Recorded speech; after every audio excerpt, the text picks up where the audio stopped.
Hey guys, today I've got a Frigidaire refrigerator. It's white, it's in excellent, like new condition. And I'm just going to show you real quick as we open it up. Thermometer in there, you can see it's at temperature, we're about 0.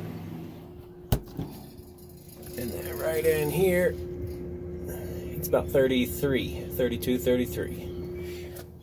And I'll go ahead and open it up now. Once you start fanning the doors, it reflects on those little thermometers, so I like to show them first. As you can see, excellent shape, nice, clean. All the shelves are in great shape. Nothing's broken or cracked or anything like that. Nice and clean here, and go through here and just show you everything works like it should. And it's got the adjusters here also, which is kind of neat. And that's that.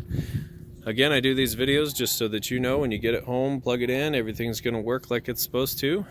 So that's how I like to spend my money, so that's how I like to sell my stuff. If you have any questions, please reach out. Otherwise, get this listed up for sale. Thank you.